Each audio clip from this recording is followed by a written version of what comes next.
Alhamdulillahirabbil alamin wa bihi nasta'inu ala umuri dunya wassalatu wassalamu ala asyrafil anbiya'i wal mursalin sayyidina wa nabiyyina Muhammadin wa ala alihi washabihi ajma'in wa man tabi'ahum bi ihsan ila yaumil din ma syaa Allahu kana wa ma yasha yakun wa la hawla wa la quwwata illa billahil aliyyil azim. Allahumma shalli wa sallim ala nabiyyina wa nabiyyina Muhammadin wa ala alihi washabihi ajma'in wa man tabi'ahum bi ihsan ila yaumil din ma syaa Allahu kana wa ma yasha yakun wala haula wala quwwata illa billahi al-azim. Qala Allah ta'ala fi kitabihi al-karim bi qawlihi yataki muhtada. A'udzu billahi samil alim minasy syaithanir rajim bi hamzihi wa nafthihi wa nafsihi. Ya ayyuhalladzina amanu taqullaha haqqa tuqatih wa la tamutunna illa wa antum muslimun. Wa qala ta'ala fi ayatillah wa tazawwadu fa inna khayra zadi taqwa. Wa qala ta'ala fi ayatillah inna dina inda Allahi al-Islam. Waqala fi ayatillah wa man yattaqi ghayra al-islam dinan fala yuqbal minhu wa huwa bil akhirati minal khasirin. Wa qala Rasulullah sallallahu alaihi wasallam nahnu ma'syara al-anbiya'i wal wa syara'ina mukhtalifun. Hadis rawahu sallallahu alaihi wasallam kaima nama dari Rasulullah. Yang saya tidak sampaikan Allah. Puja-puji dan syukur kita haturkan kehadirat Allah Subhanahu wa taala siang hari ini pada Jumat hari Sayyidul Ayyam, hari di mana Allah menciptakan langit dan bumi, hari di mana Allah menciptakan Nabi Adam di surga. Hari Jumat adalah hari di mana Allah SWT menurunkan Nabi Adam ke dunia. Nabi Adam diturunkan di Hindustan, Nepal. Siti Hawa diturunkan di Jazirah Arab, Jeddah. Iblis diturunkan di Dasra Maisa. Terjadi di hari Jumat. Dan hari Jumat adalah hari di mana kiamat akan terjadi. Jadi menurut Rasulullah SAW, kiamat akan terjadi hari Jumat. Sekarang hari apa? Ya, hari Jumat apa kita tidak tahu. Yang jelas Rasulullah sabdakan di hari Jumat di waktu subuh. Sekarang subuh sudah lewat, berarti bukan Jumat sekarang. Kemudian hari kiamat, hari Jumat adalah hari nanti manusia dibangkitkan di padang mahsyar. Maka tidak salah kalau hari Jumat ini kemudian dikatakan Sayyidul Ayyam, yang penghulunya hari. Yang sama tidak saya berkatakan Allah, Bapak Ketua Dewan Pembangunan Mesin Alifas beserta jajarannya. Yang sama tidak saya berkatakan Allah, Bapak Kepala Desa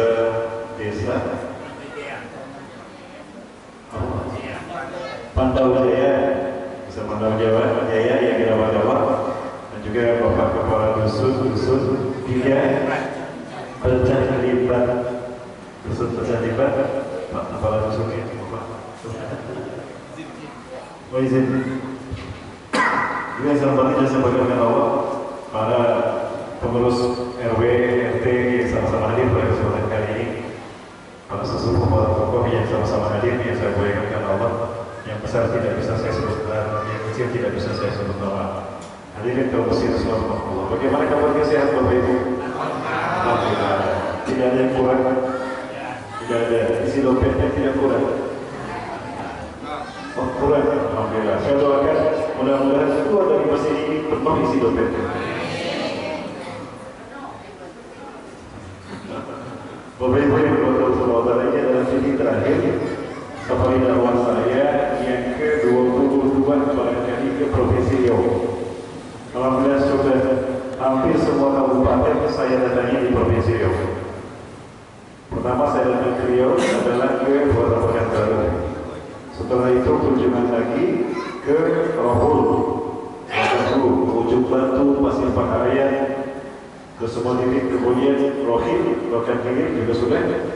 Indragiri Hulu dan Indragiri sudah alhamdulillah sampai ke Tembilahan, Perawan,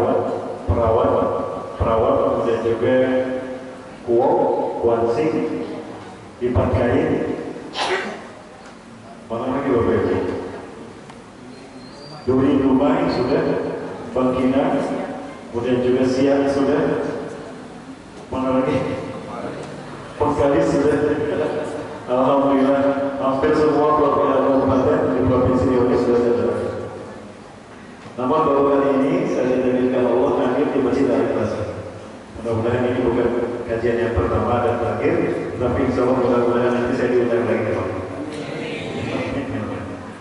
Saya dari pesawatnya tadi sudah dibuka oleh Ustaz Andi Hamzah dalam rangka sebuah dakwah untuk menyampaikan tentang situasi yang akan selalu kami sampaikan terkait dengan bumi hijrah akhir zaman.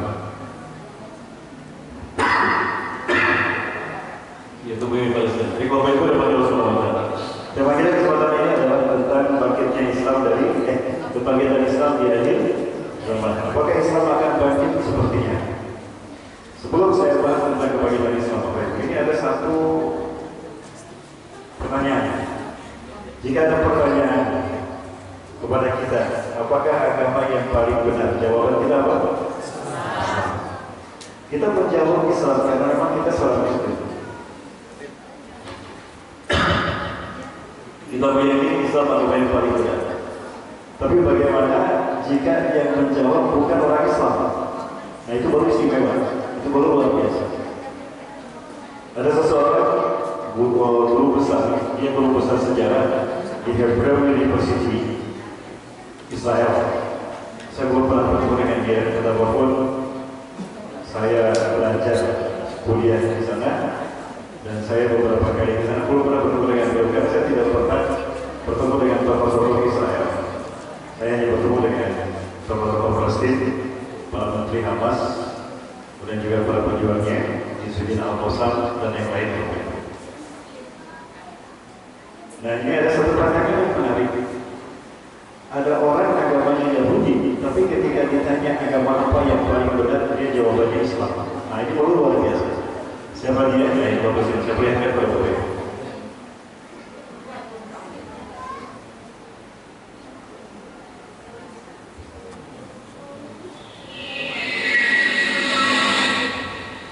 There is a question, is the attitude of Islam to history. And in fact, what we find, basic attitude is that all history is in fact an Islamic history. That means that all the major figures of history basically are Muslims. From Adam down to our own time. So the Jews, the Christians are demanding something and basing it on the fact that there was a king called Solomon, or a king called David, or a prophet called Moses, or Jesus. Then of course, what they're doing, they're saying something which is not true, or in fact, they don't know that all these figures were basically Muslim figures. They were, in fact, since the creation of the world, there's only one religion, and this is the religion of Islam. So if anybody says, look, there is a place which is connected with Solomon, that's the place where the Temple of Solomon stood, a true Muslim would tell you, yes, absolutely. Absolutely right, but don't forget that point that Solomon was a Muslim. And David was a Muslim, and Abraham was a Muslim, and Isaac was a Muslim, and Jesus was a Muslim. This is what they mean by the Islamization of history. And you can understand that through Islamization of history, the Islamization of geography, anyway, which was connected with these people, or with these prophets, which were all Muslims, becomes a Muslim territory. And therefore, when Islam was not in that area before Muhammad came, but it should have been in that area, in the Middle East, or other parts outside the Middle East, which are not Muslim parts. Any place like this had to be freed, not to be conquered, to be liberated. So Islam appeared in history in the time of Muhammad, or reappeared in history, then reappeared in history as a liberator. And therefore there is no Islamic occupation. If somebody occupied anything, it would be always somebody else, not the Muslims. So there is no Islamic occupation, there is only Islamic liberation. Ya, itu tadi Bapak Ibu. Bahasanya bahasa Inggris, tapi ada terjemahnya. Bagaimana Bapak Ibu? Menarik ya? Dia bukan orang Islam, dia Yahudi.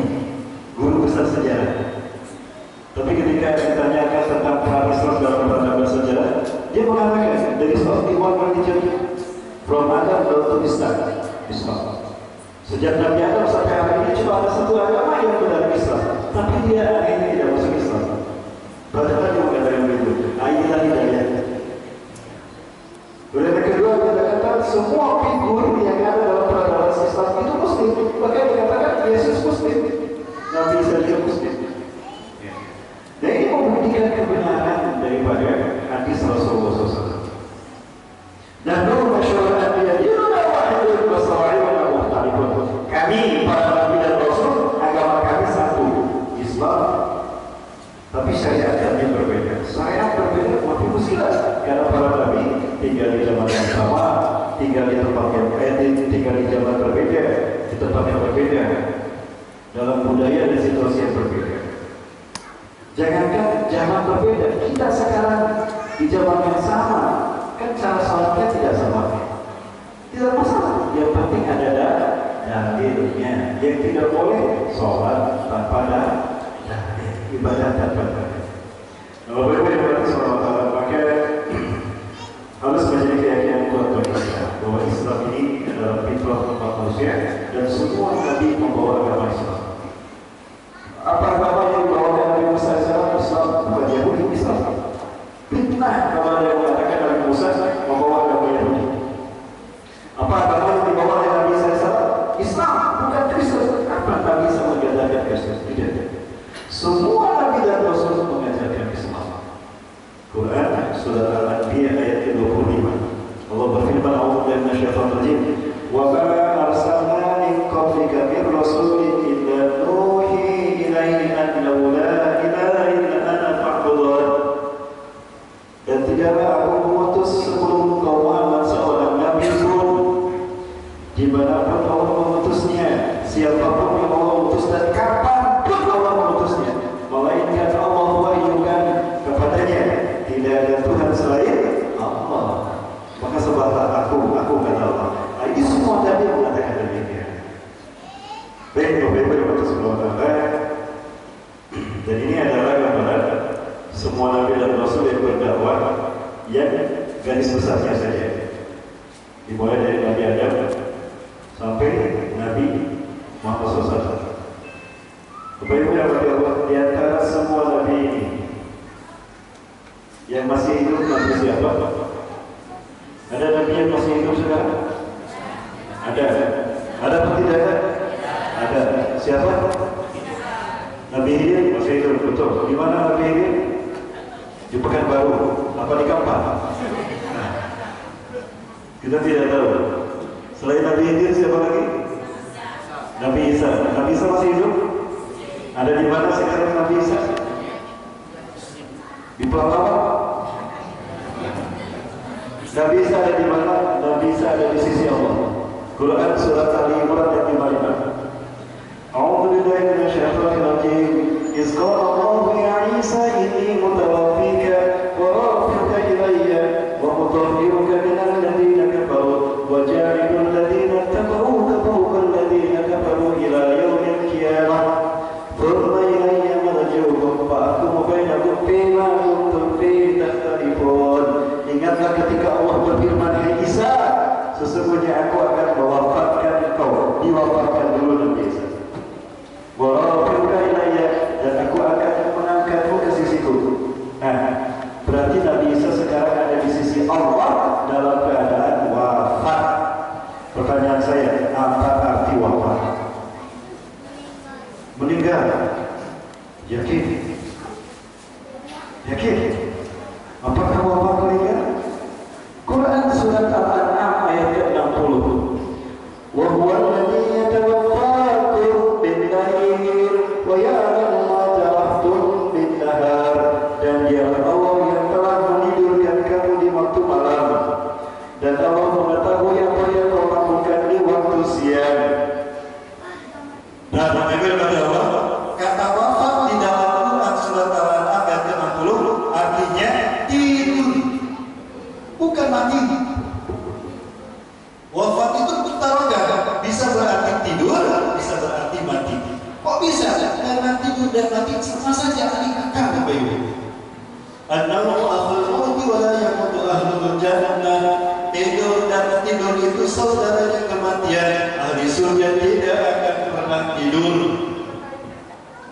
Nah, jadi Nabi SAW ditidurkan oleh Allah, lalu diangkat ke sisinya. Jadi di mana sekarang Nabi SAW? Di sisi Allah. Sedang apa?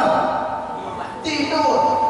Sedang tidur. Bahasa Arabnya apa? Ustaz, kok tidurnya ribuan tahun? Bukan ribuan tahun, hitungan kita di kamar. Di sisi Allah, tidurnya di sisi Allah, bukan di kamar, betul? Satu hari di sisi Allah, berapa lama di kamar? 1000 tahun. Karena mikam yaumi kal fasanatin mimma ta'udun. Satu hari di sisi Allah 1000 tahun yang kalian hidup di dunia. Sekarang tahun 2022. Di sisi Allah baru 2 hari.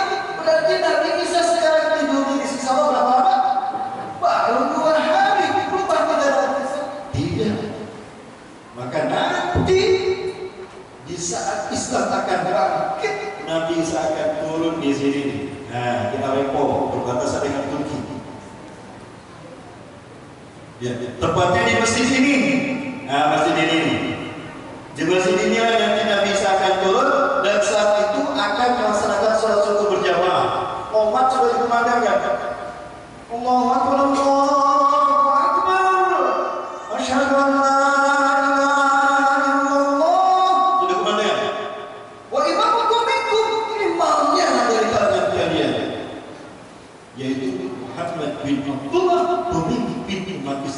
yang akan memimpin Islam bangkit sebelum hari kiamat. Insya Allah, saya yakin beliau sudah ada. Di mana beliau? Saya telepon dulu sebentar. Kenapa saya yakin beliau sudah ada? Karena tanda-tanda kebetulan sudah terjadi. Nanti kita bahas sampai itu di akhir ceramah saya. Waktu saya, ya, saya terbang jam 5:30. Berarti saya 4:30 harus sudah di bandara. Dari sini ke bandara berapa menit? Oh, 15 menit. 15 menit. So, berarti waktu kita panjang ya, sampai maghrib. Nah, lebih baik Rasulullah. Wa imamukum minkum, imamnya dari kalangan kalian. Wa yusallu sufufakum, dan imam meluruskan salat kalian. Istawu sufufakum kalau salat tadiru. Luruskan rapatkan salat kalian. Falamma yusallu sufufakum, tatkala imam kalian sedang meluruskan salat kalian, manazal Isa bin Maryam al-Jannah, maka turunlah Nabi sallallahu alaihi wasallam. Isa bin Maryam alaihissalam memegang sayap dua malaikat. Jadi tidak pakai sitirin, tidak pakai garuda, dan juga tidak pakai lain.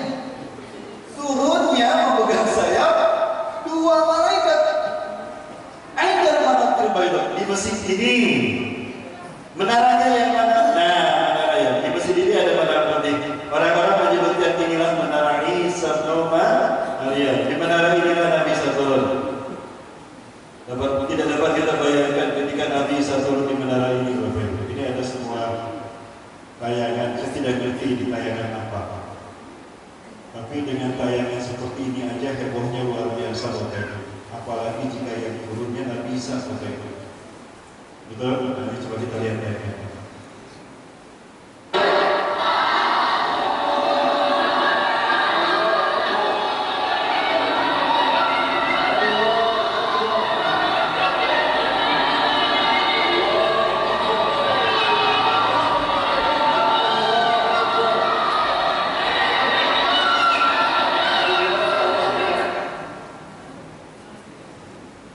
Baik Bapak, jika yang turun itu Nabi Isa seperti apa hebohnya? Turun Nabi Isa, ketika Nabi Isa turun, Imam Ali sudah tahu, sudah paham. Malaikat Jibril memberitahukan kepadanya kalau Nabi Isa akan turun. Makanya beliau tidak langsung takbir Takbirullah, tapi beliau menunggu kedatangan Nabi Isa alaihissalam. Setelah Nabi Isa turun, semuanya menyaksikan, maka apa kata beliau? Nah, di masjid ini.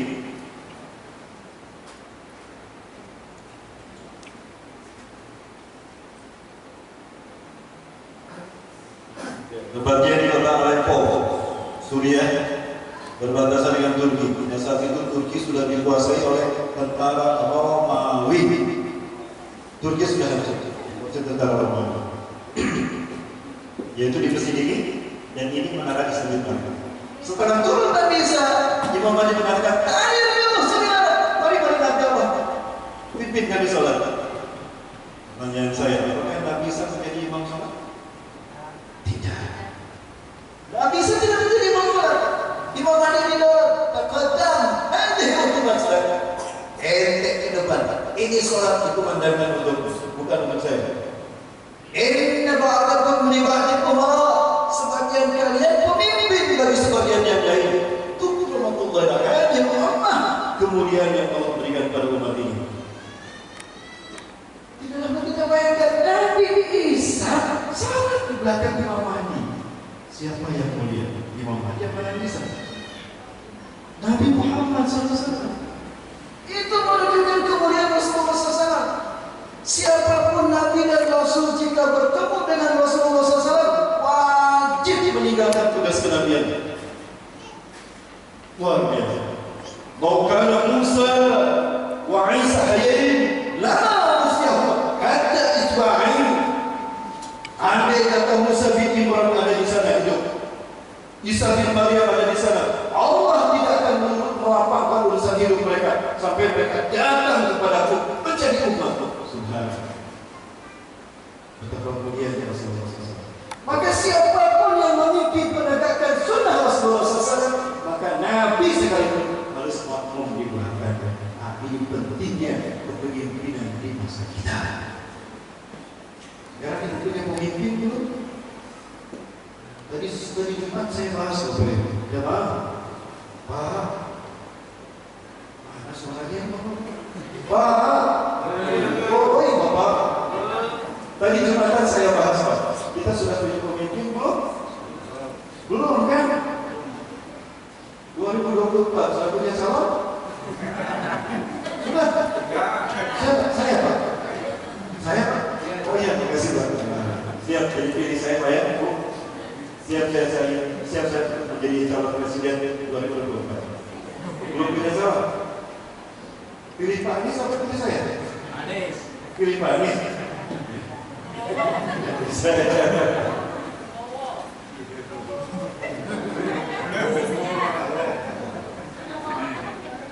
Baik, peristiwa inilah yang akan terjadi berdasarkan hadis Rasulullah SAW. Setelah sholat berjamaah subuh selesai, Nabi SAW bersabda, buka pintu masjid itu. Ketika pintu masjid itu dibukakan, maka tampaklah Dajjal dengan 70.000 pasukannya.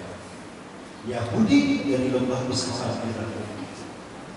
Begitu pintu dibuka, tubuhnya Nabi SAW akan keluar. Orang kafir pasukan Dajjal yang menciumnya mati seketika. Sisanya lari itu malam-malam. Kejar sama kaum muslimin. Hari kaum muslimin mengejar bangsa Yahudi tadi, pasukan Dajjal. Walau yahtamilu bi waris syajar wa hajar. Walaupun mereka bersembunyi di balik batu dan pohon, takulu syajar wa hajar. Batu dan pohon berkata, ya muslim, ya mu'min ta'al. Bilwalai ya Allah. Muslim mu'min, di belakang saya ada Yahudi. Bunuh dia. Illa pohon, kecuali pohon borkon. Pohon borkon yang akan ngomong. Padahal ada Yahudi bersembunyi di belakangnya. Ada Yahudi. Dia ngomong betul. Jadi kalau ada pohon borkon, kau sampainya lihat aja. Kalau ada yang di belakang, diapain Bu? Diapain? Ada pohon borkon di sini? Itu pohon borkon. Baik, ini pohon borkon Bapak. Ketika kami berada di West Bank, tepi barat, ketika kami berada di Al-Quds, kami minta kepada Syekh kami untuk berhenti sebentar. Syekh, kalau ada pohon borkon, tolong berhenti. Nah, ini pohon borkon.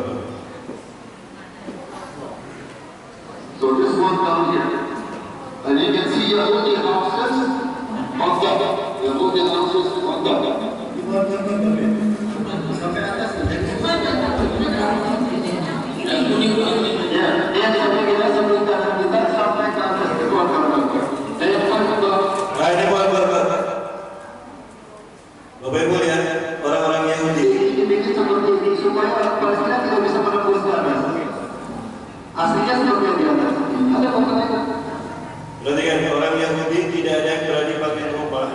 di pinggir jalan. Gak ada kayak kita nih orang Yahudi bikin rumah di pinggir jalan di West Bank, ada. Yang ada di bukit-bukit, kenapa? Takut mereka diperangi nanti. Mereka yakin dengan Nabi Sallallahu Alaihi Wasallam kalau dosa yang mereka perbuat akan menuai hukuman diperangi di akhir zaman. Maka mereka bikin rumah di puncak bukit. Setelah rumah mereka di bawahnya ditanam pohon-pohon besar dan batu-batu besar. Makanya tadi kata Rasulullah, batu dan pohon itu akan nyambung. Kecuali pohon berkah. Nah, di pinggir jalan baru mereka menanam pohon berkah. Ini pohon berkahnya yang berwarna. Ini pohon berkah yang ada di pinggir jalan. Ingat-ingat ya Bapak Ibu, kalau ada pohon ini di Palestina nanti, gak usah tanya, cari ada yang beli, bunuh dia. Kalau dia mengurangi istighfar.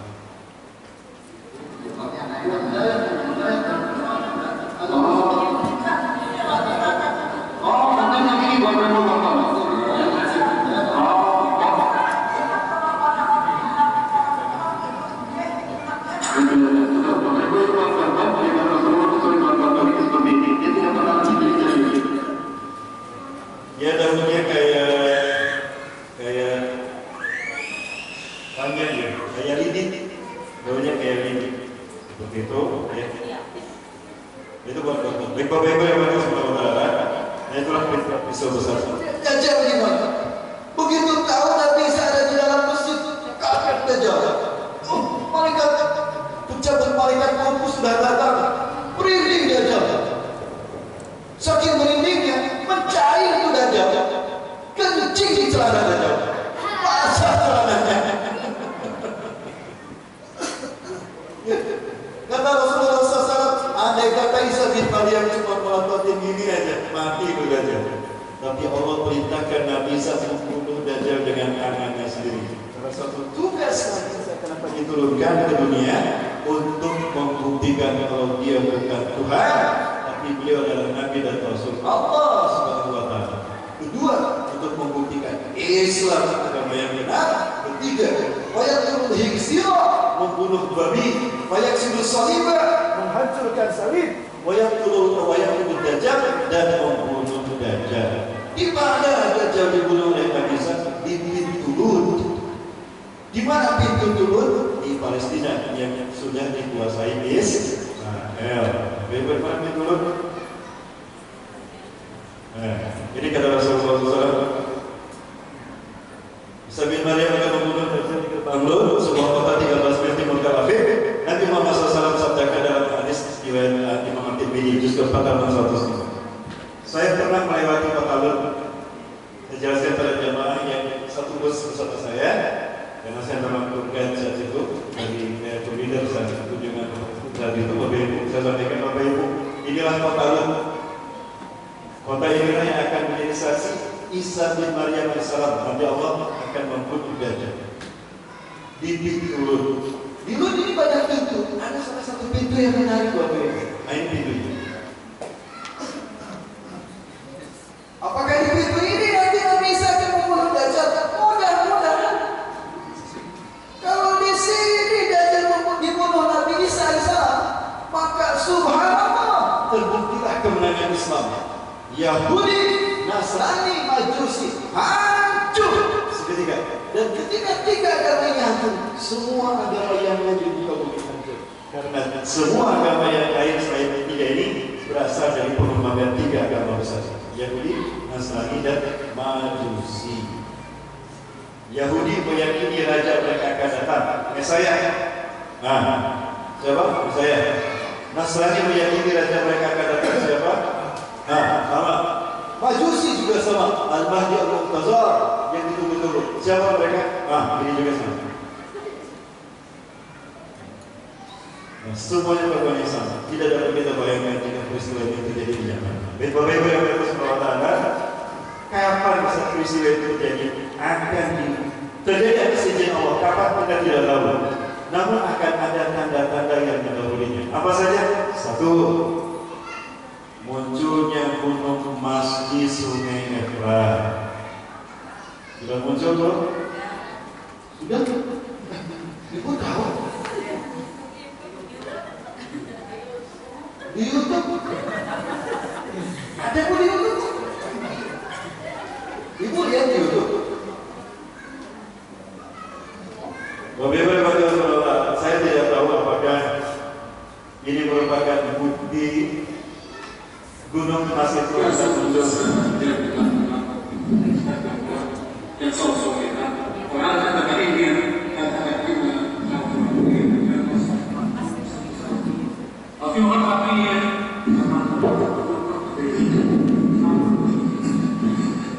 Ini adalah Sungai Efrat. Rasulullah SAW bersabda, apabila Sungai Efrat mengering, surut airnya. Padahal Sungai Efrat ini mengalir beberapa negara yang dilewatinya, bukan hanya Irak. Ya, kemudian ketika Sungai Efrat mengering, maka kashful furat min ad-dahab. Kalau Gunung Mas muncul, maka dunia akan berperang, manusia akan berperang memperebutkan Gunung Mas itu. Dari setiap 100 orang yang selamat cuma satu. Setiap 100 orang yang selamat cuma satu. Dari 1000 orang, 10 yang selamat. Berarti perang ini dahsyat luar biasa. Nah, ini tanda kemunculan Imam Mahdi. Artinya, setelah gunung ini masih muncul di Sungai Efrat, akan ada perang besar di mana umat Islam akan bersekutu dengan Romawi. Sebentar kita lihat dulu yang seperti itu.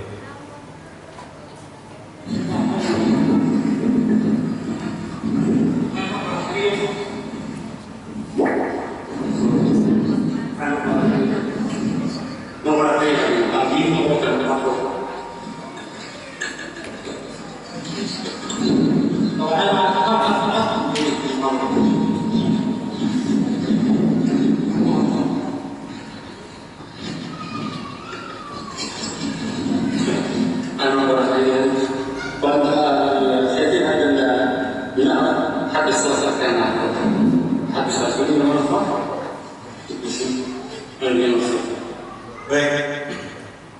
Dalam peperangan terjadi. Dan peperangan ini merupakan peperangan yang akan menjadi pembuka semua perang-perang yang lain dan akan terjadi waktu yang sangat panjang sampai nanti terjadinya peristiwa besar. Apa itu? Akan datangnya satu malam yang panjangnya sama dengan 3 malam.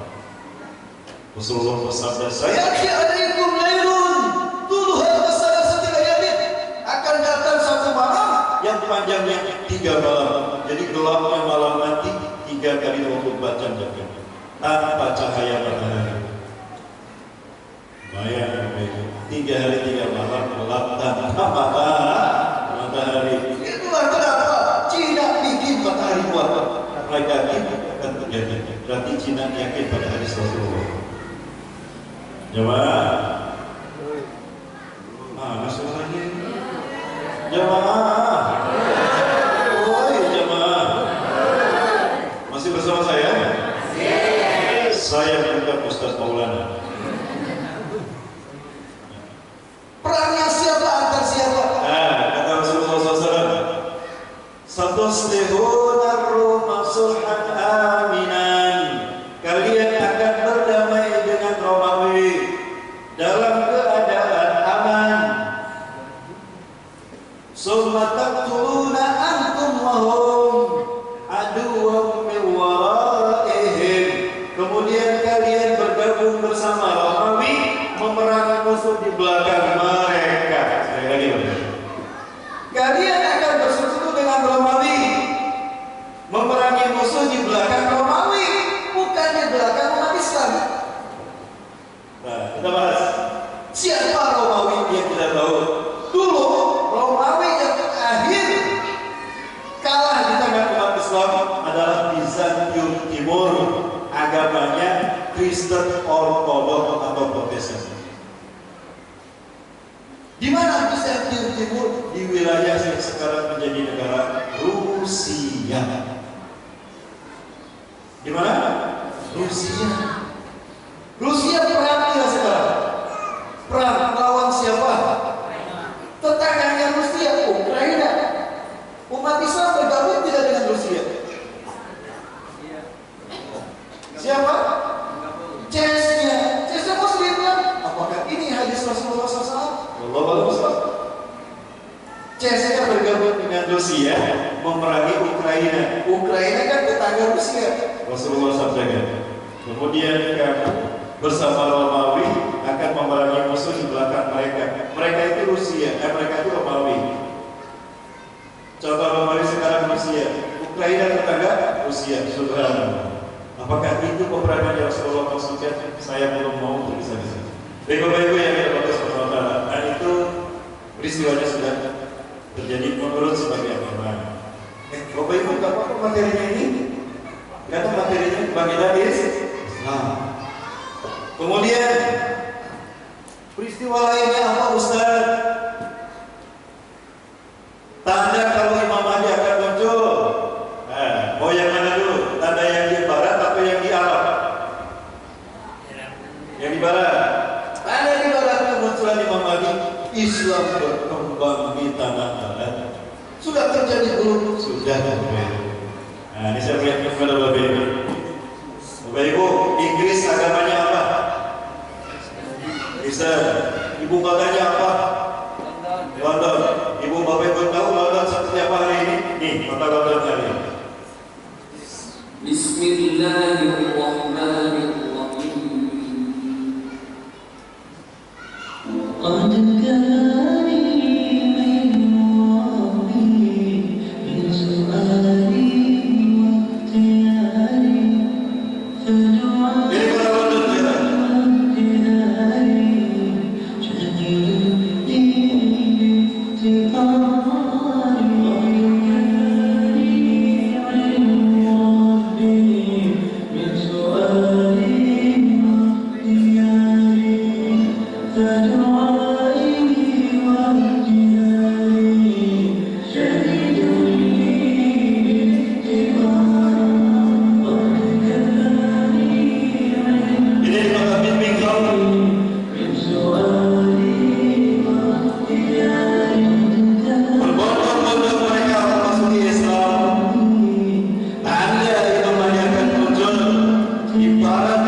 Anda seperti ibu saya.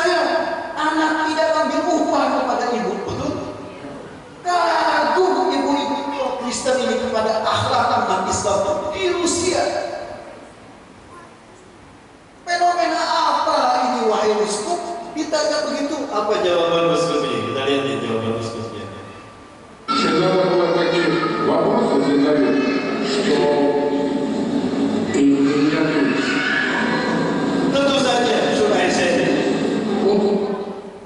The lady said, when I went to the church, ketika aku pergi ke gereja, И я говорю, как дома уже пожелаю, когда мне нужен храм, я поднимаю руку, останавливаю машину. I call a taxi to get the lift.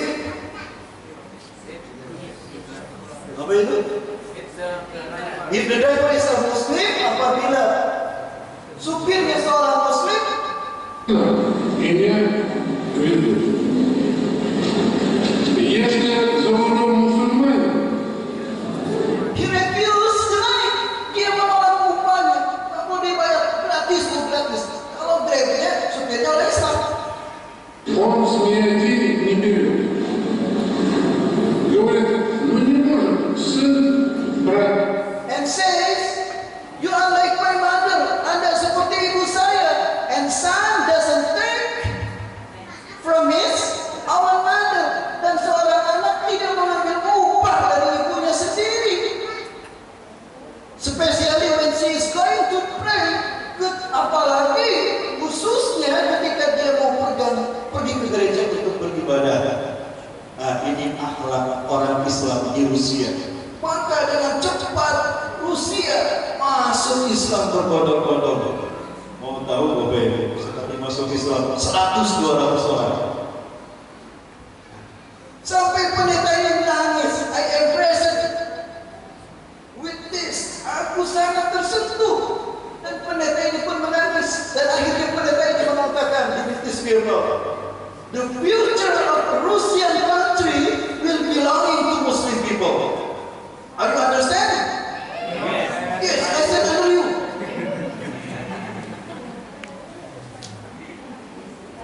Masa depan Rusia ini akan menjadi milik umat Islam. Kalau seperti ini yang terjadi, you can see, Anda bisa melihat ketika orang Islam beribadah, semua masjid yang penuh, tua muda anak-anak berkumpul dalam gerakan ibadah sholat yang sama. Nah sekarang di gereja ini, mana anak-anak muda kita? Tidak ada. Mereka di rumah tidur, karena semalaman mereka bergadang dan berpoya-poya. Nah yang datang kita yang sudah bau tanah. Kata gereja ini, nangis tuh gereja si pastor ini. Nah ini bukti Bapak Ibu. Bukti Allah akan membangkitkan Islam di akhir zaman. Eropa berbondong-bondong masuk Islam. Mau mana lagi buktinya? Jerman, negara di mana Pak B.J. Habibie, presiden yang berapa? Yang ketiga, yang keempat. Soeharto, Safruddin Perwira Negara, B.J. Habibie. Presiden yang keempat, berdasarkan hitung-hitungan yang jujur, negara yang jujur. Beliau pernah kuliah di Jerman, di Assen. Saya juga dulu di Jerman. Kalau Pak B.J. Habibie kuliah di Jerman di kota Assen, kalau saya di Jalan Jenderal Sudirman, disingkat Jerman. Di Jerman Timur dulu agamanya ateis, komunis, mereka tidak beragama. Sekarang Bapak Ibu, azan berkumandang di sana.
ribuan nih, sekali masuk Islam ribuan mereka. Asyhadu an la ilaha illallah wa asyhadu anna Muhammadar Rasulullah.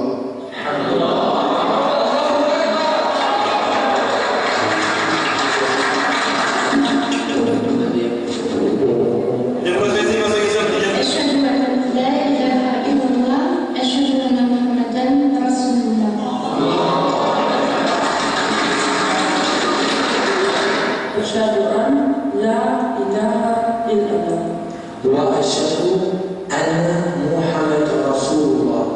wa asyhadu anna Muhammad Rasulullah.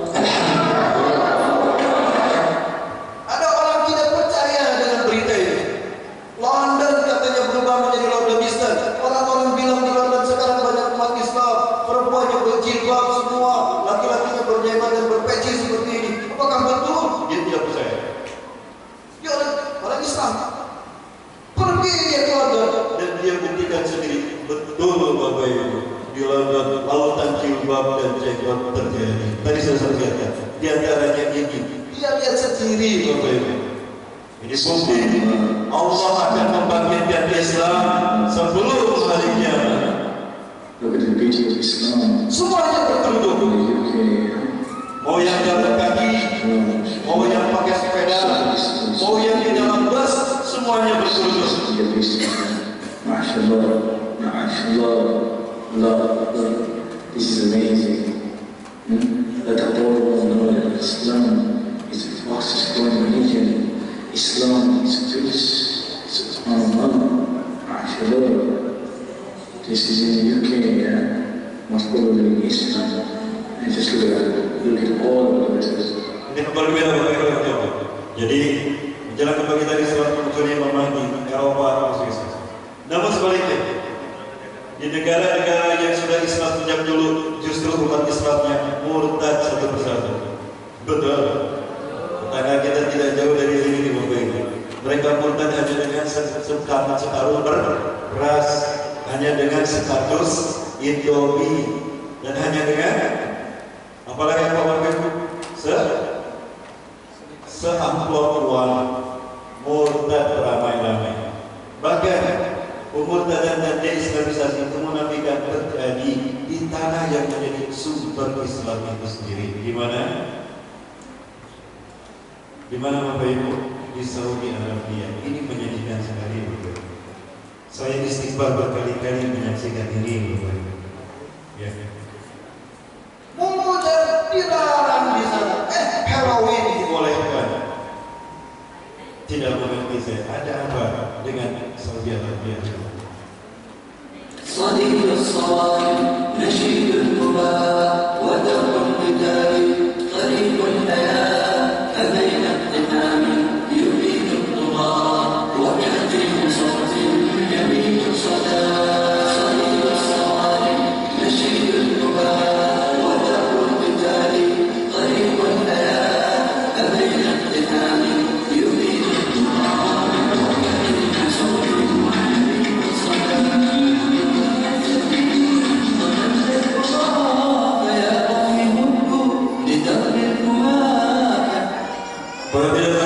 Kalau Rasulullah sabdakan ketika Imam Mahdi muncul, maka yang akan diperangi pertama kali bukan komunisme, bukan kapitalisme, tapi kemunafikan di tanah Arab. Dan ini kemunafikan yang sudah terjadi. Ibu yang beragama Allah, merinding saya Bapak Ibu menyaksikan Saudi Arabia ini. Konser musik dibolehkan.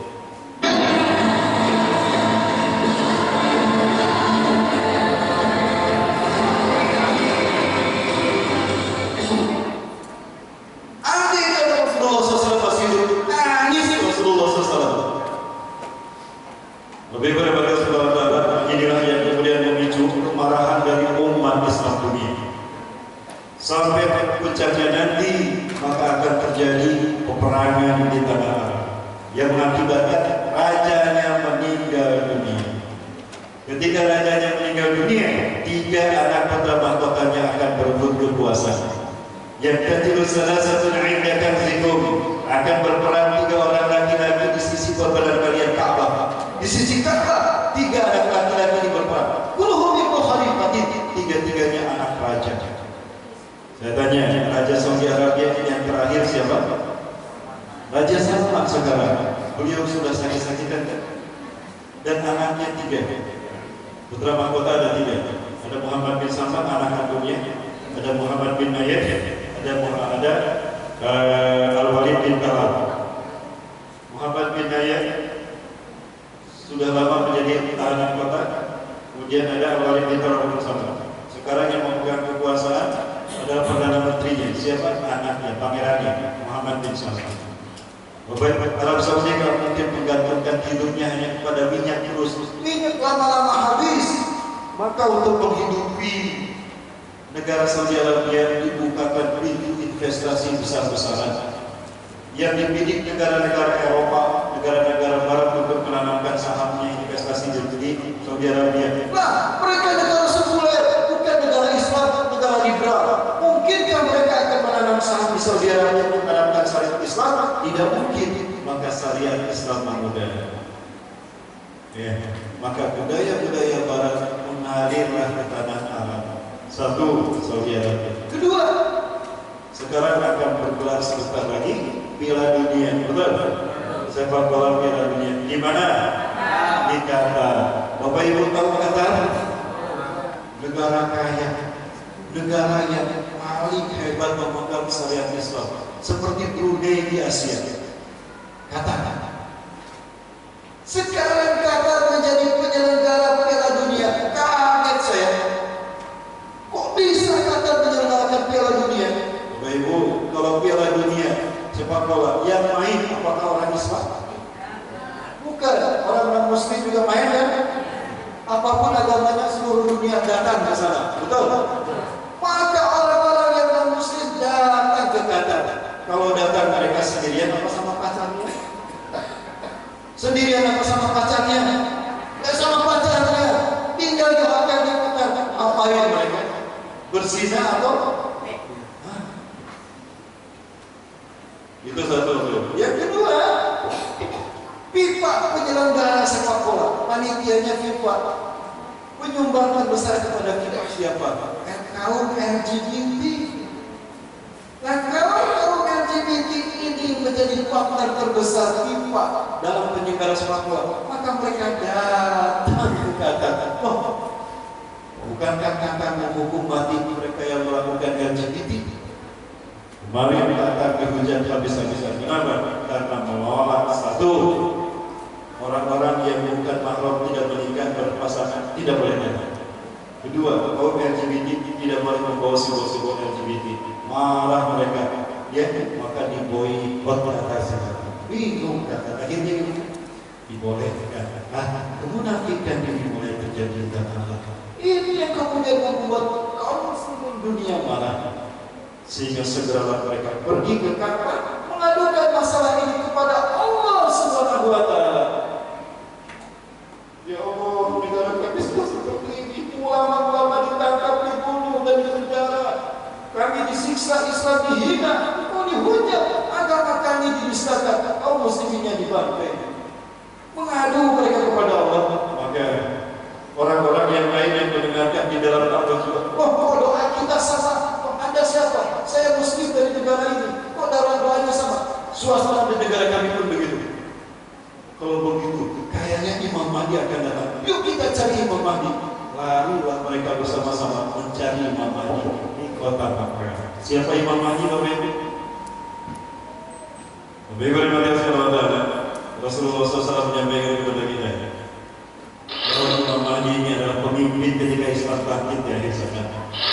Allah Azza wa Jalla telah berjanji kepada kita bahwa Islam ini akan Allah tegakkan sebelum hari kiamat. Quran Surah An-Nur ayat ke-55. A'udzubillahi minasyaitonir rajim. Wa'adallahu alladziina aamanu minkum. Allah berjanji kepada orang beriman di antara kamu, wa amilus solihati, dan membuktikan iman mereka dengan amal soleh. La yastakhlifannahum fil ardh. Sungguh mereka akan berkuasa di muka bumi. Kama istakhlafa alladziina min qablihim, sebagaimana orang-orang sebelum mereka berkuasa. Artinya di bawah kepemimpinan Imam Mahdi disempinakan mereka. Bapak Ibu yang Rasulullah Ta'ala, maka saking wajibnya Imam Mahdi datang ke tengah-tengah kita. Rasulullah SAW, "Laulam yaqul min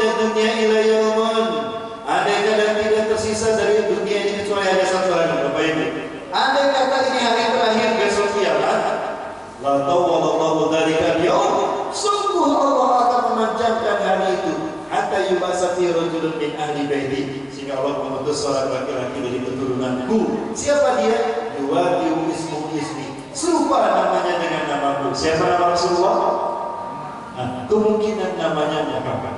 Wa ismu abihi ismu abi, nama ayahnya sama dengan nama ayahku. Siapa nama ayah Rasulullah? Berarti kemungkinan besar namanya siapa? Muhammad bin Abdullah. Yablau akhlaq qistan wa adlan. Beliau akan memenuhi bumi ini dengan kesejahteraan, pemerataan dan keadilan. Karena mulia zulman wa jawab, sebagaimana sebelumnya penuh dengan kezaliman dan kesemena-menaan. Berikutnya pada Rasulullah, kalau beliau hadir, maka Islam ini akan bangkit. Ustaz, kapan beliau akan datang? Saya tidak tahu. Cuma katanya ciri-cirinya sudah ada. Dari mana Ustaz informasinya? Dari orang Madinah, Bapak Ibu. Boleh saya ceritakan? Ibu masih bersama saya, Bu? Masih. Oh, masih banyak, Mbak? Iya, pesawat Kayasar, pesawat delay. Bapak-bapak, azan jam berapa?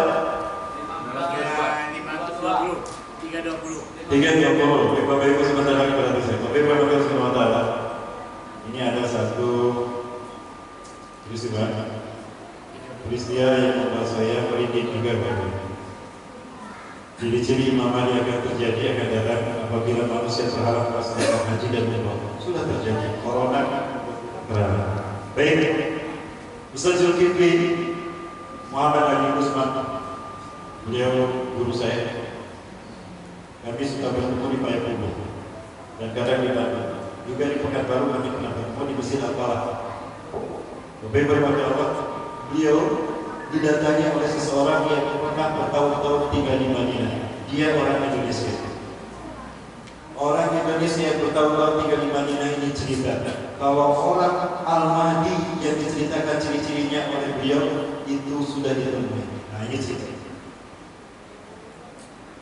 Hanya saja kemarin ini masuk sebuah tulisan kepada saya yang menyampaikan bahwa dia tinggal di Madinah. Dia bersahabat orang Indonesia.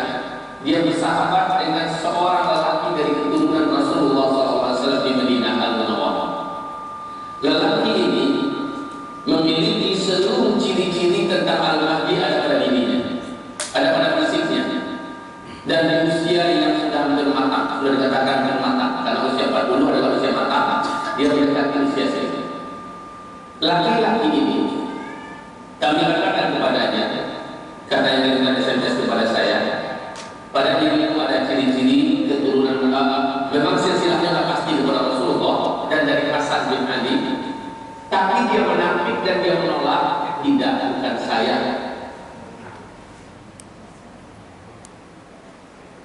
Jadi Imam Mahdi yang asli itu dia tidak ngaku. Jadi kalau zaman sekarang ada yang ngaku Imam Mahdi, pasti KW itu bukan ori. Pasti KW bukan ori. Jangan diikuti.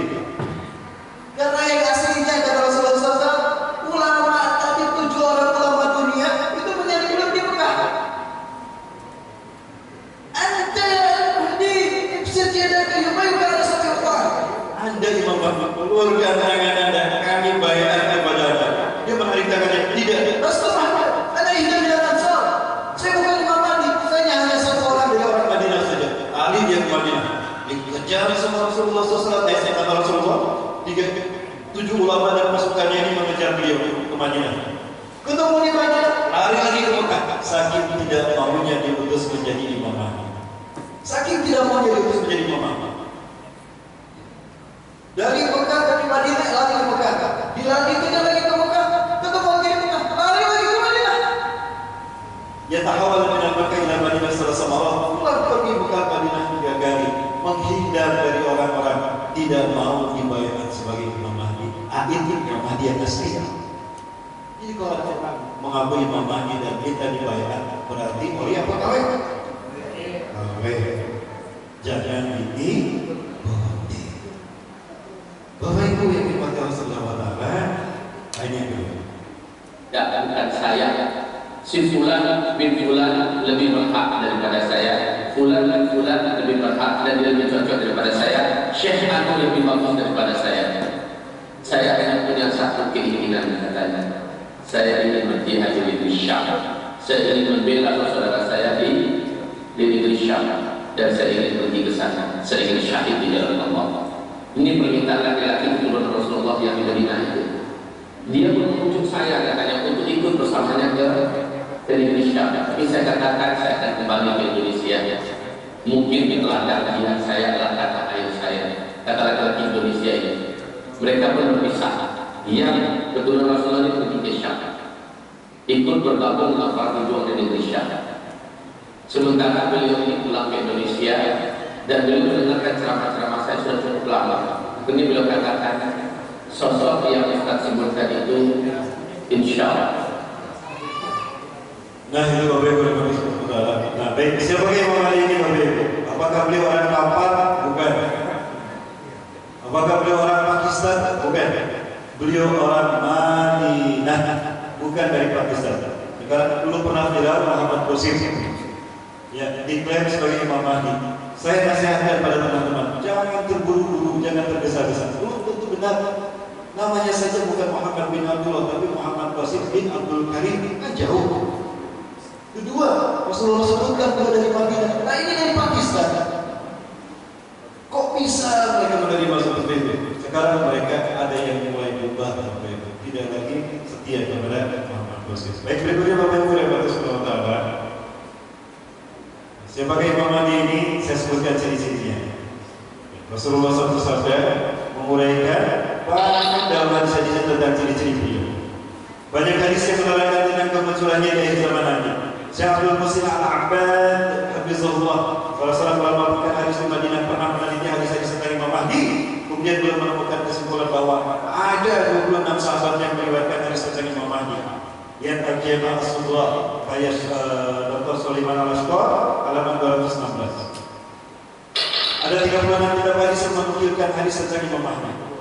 Di antaranya Sunan An-Nasa'i, Sunan Abu Dawud, Sunan Tirmidzi, Sunan Ibnu Majah. Demikian pula tulis dalam Musnad Imam Ahmad, Sahih Ibnu Hibban, dalam Mustadrak Imam Hakim juga ada. Al-Jami' Usul halaman 219. Sampai sebagai ulama menyimpulkan bahwa hadis-hadis tentang Imam Mahdi telah sampai derajat mutawatir ma'nawi. Artinya wajib umat Islam mengimaninya. Menolak mengimani Imam Mahdi sama dengan beriman pada sebagian ayat dan kufur pada sebagian ayat yang lain. Allahu Akbar. Baik, berikutnya dari Abu Sa'id Al-Khudri Rasulullah bersabda, "Yakhruju bi akhir ummati al-Mahdi," akan keluar dari ujung kehidupan umatku al-Mahdi. Oh, al-Mahdi akan keluar di ujung umat Rasulullah SAW hidup. Pertanyaan saya, kapan Pak? Kapankah yang disebut dengan ujung umat Rasulullah SAW? Baik Bapak Ibu, seorang ibu-ibu bertanya kepada saya, Ustaz, ya Bu, kemarin saya pengajian Ustaz, di mana Bu? Di masjid itu Ustaz yang gede di Jalan Gatot Subroto. Oh iya Bu, dibahas apa Bu? Katanya Ustaz, dibahasnya tentang umat Islam. Oh begitu Bu? Iya Ustaz. Apa kata Ustaz itu? Beliau cerita kalau umur umat Islam itu hanya 1.500 tahun. Apakah benar Ustaz? Pernah dengar itu Bapak Ibu? Pernah dengar? Dari mana Bapak Ibu? Dari YouTube. Oh, pintar ya Ustaz YouTube ya. Sekarang tahu siapa Ustaznya Bu? Ustaznya siapa? Oh saya. Oh itu kembaran saya Bu. Itu Ustaz akhir zaman. Kalau Ustaz ini Ustaz akhir bulan. Saya jawab kepada ibu itu Bu, itu pemahaman Bu, pemahaman dari dalil. Dalilnya mana Ustaz? Ini dalilnya Bu. Saya perlihatkan pada beliau.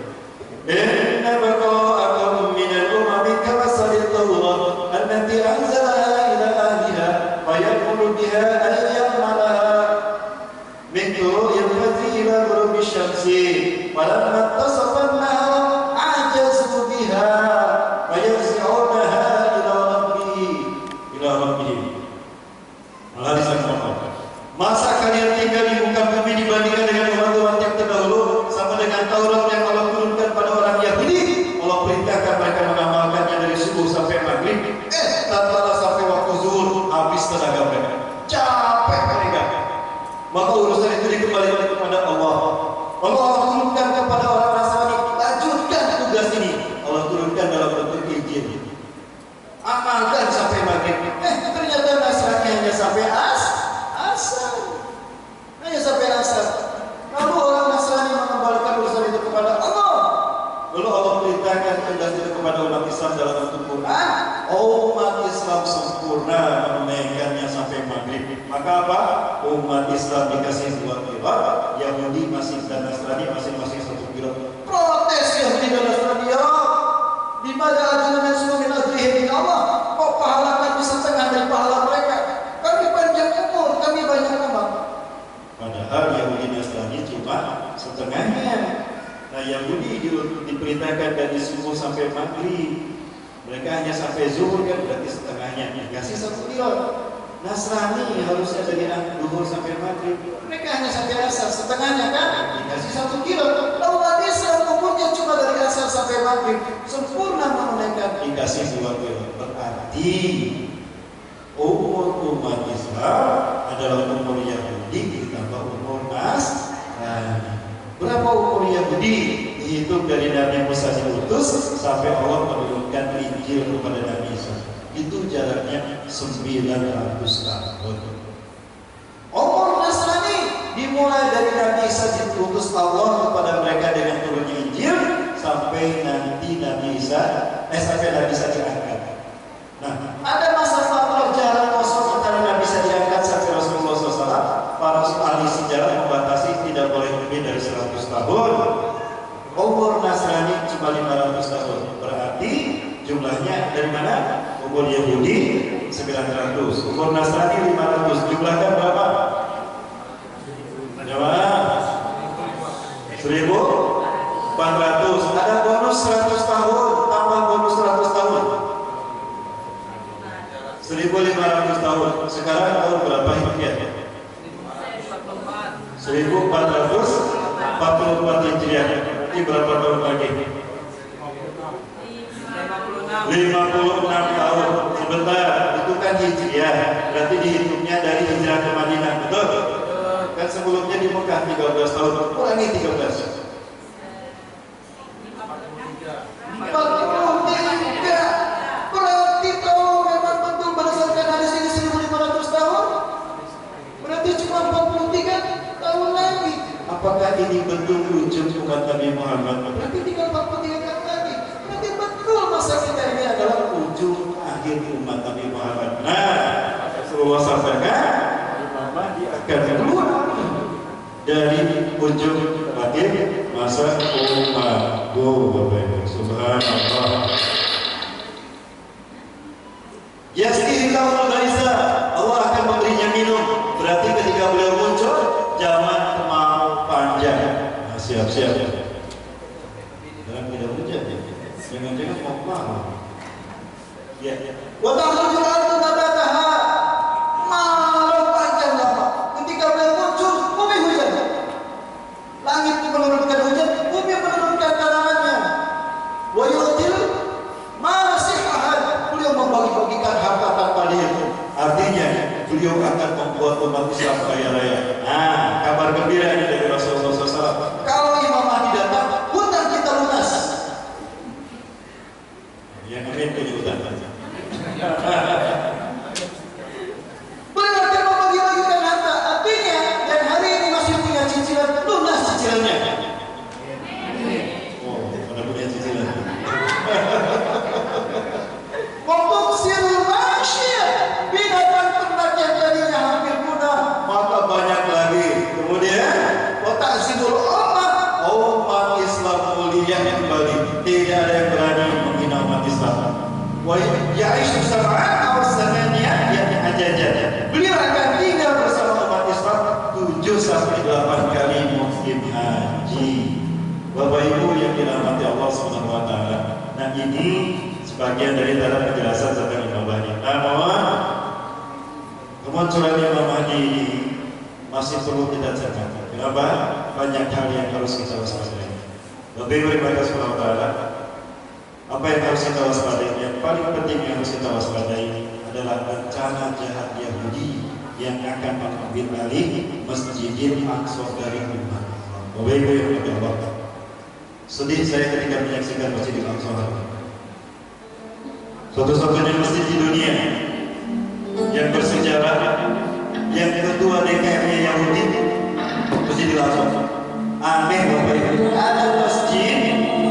Ada masjid besar di muka bumi bersejarah, kok DKM-nya Yahudi?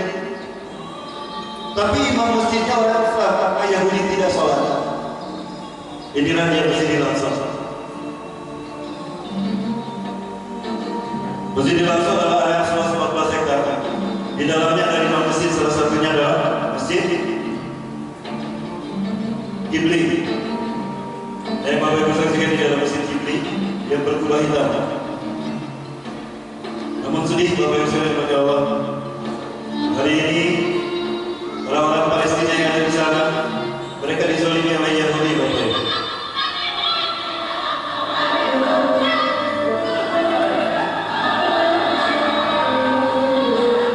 Setiap hari mereka menyiksa umat Islam yang ada di sana. Bukan hanya disiksa secara fisik, jangan terkadang mereka juga dibombardir.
dari Rasulullah SAW bahwa dari 3 pasukan besar yang akan membebaskan Palestina, salah satunya adalah Indonesia. Yang pertama bumi Syam, Al-Nusra, Palestina, Suriah. Yang kedua Taifah, Asal-Tisun, adalah pembawa panjaitan dari kawasan Afghanistan, yang bersama dengan Taliban. Yang ketiga Indonesia. Baik, cucu Rasulullah SAW, Habib Ismail Azad, yang diamati, dan mimpi bersama Rasulullah SAW. Begitu pula dengan Habib Muhammad Al-Baqi Al-Alawi, beliau juga mimpi bersama Rasulullah SAW. Rasulullah SAW bernabi dengan sangat tergesa-gesa. Tidak ada dari Rasulullah di mana Anda muslim, ke mana Anda akan pergi? Kenapa Anda tergesa-gesa? Saya ingin pergi ke Gaza, Palestina. Akan saya perangi Yahudi yang membantai umat di Palestina. Tiba-tiba Rasulullah berhenti dan di depannya ada banyak pasukan. Ya Rasulullah, betapa banyak jumlah mereka. Siapa mereka? Apa kata Rasulullah SAW? Mereka adalah umat yang sangat mencintai dan aku mencintai mereka. Mereka adalah saudara-saudara kalian umat Islam Indonesia. Mereka lah yang akan membebaskan bumi Palestina dan mengembalikan Al-Aqsa kepada pangkuan kaum muslimin. Allahu Akbar. Bapak-ibu yang dirahmati Allah Subhanahu wa taala, kemunculan Indonesia ini akan dikuatkan dengan kemunculan pasukan-pasukan terbaik dunia, dan mereka adalah pasukan Imam Mahdi. Siapa mereka Ustaz? Pasukan dari Indonesia. Ini salah satu dari pasukan Imam Mahdi. pasukan dari bumi Syam.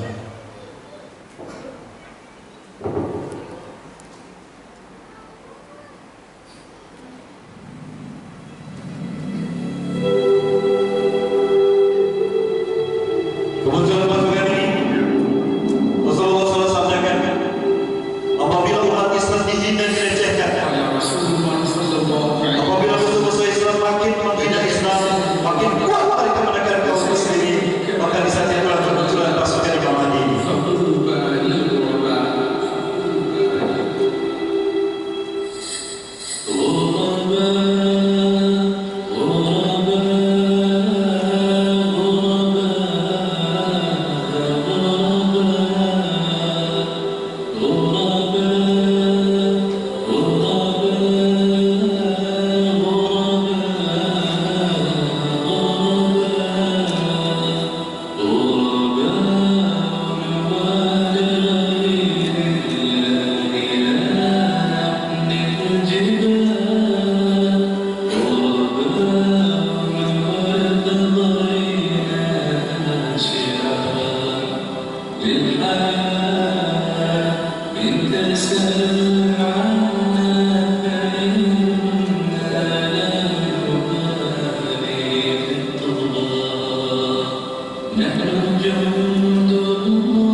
Sebentar itu pembahasan dari saya tentang beberapa hal yang akan terjadi berdasarkan hadis Rasulullah SAW membuat terkait dengan kemunculan ini.